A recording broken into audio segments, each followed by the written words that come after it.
Smart দুনিয়া আপনাদেরকে স্বাগত। বন্ধুরা, যেমনটি থাম্বনেলে দেখেছেন, এই ভিডিওটি আপনাদের জন্য অত্যন্ত গুরুত্বপূর্ণ। যদি আপনারা স্মার্টফোন ইউজ করছেন এবং তাতে নেট রিচার্জ করছেন, তো অবশ্যই ভিডিওটি আপনাকে দেখতেই হবে শেষ পর্যন্ত, কারণ সাইবার প্রতারণা এখন একটা বড় সমস্যা হয়ে দাঁড়িয়েছে।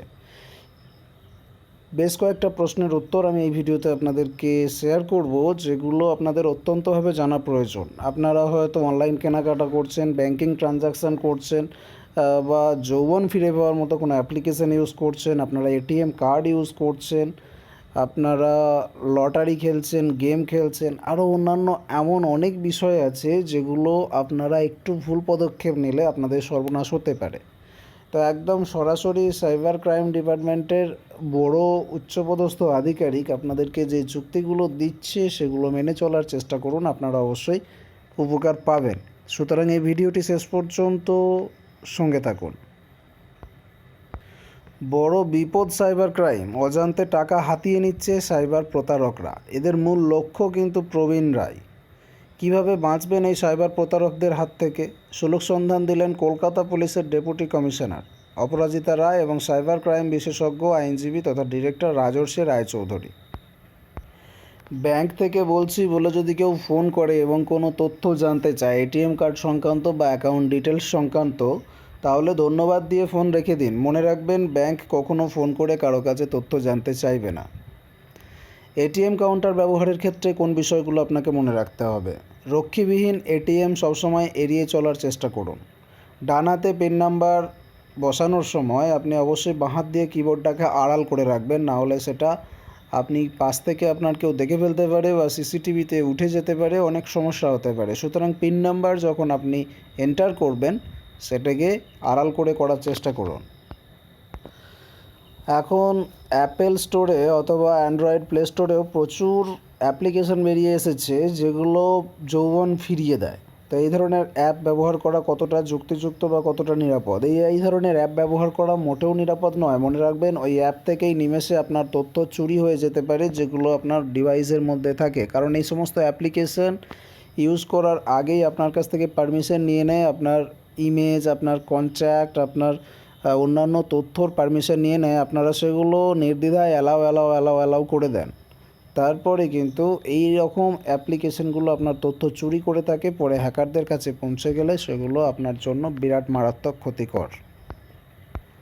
মোবাইল ব্যবহারের ক্ষেত্রে কী কী সুরক্ষা থাকা আবশ্যক? সর্বদা মোবাইল লক করে রাখুন, তাতে অন্য কেউ আপনার তথ্য পাবে না। খুব বিশ্বস্ত না হলে কাউকে লক খোলা অবস্থায় মোবাইল আপনি হাতে দেবেন না। এসএমএসে আসা কোনো লিঙ্কে ক্লিক করবেন না। অনেক সময় দেখবেন অনেক কিছু এসএমএস আসে, আপনি লটারি জিতেছেন, আপনি কোকোকোলা থেকে 5 লাখ টাকার গাড়ি জিতেছেন বা অন্যান্য কিছু, বা আপনার তথ্য ভরতে বলে, আপনার ব্যাঙ্ক অ্যাকাউন্ট টাইপ করতে বলে, এই ধরনের কিছু লিঙ্ক মোবাইলে ভেসে আসে। ওই সমস্ত এসএমএসের লিঙ্কে ক্লিক না করাই সবথেকে বুদ্ধিমানের কাজ।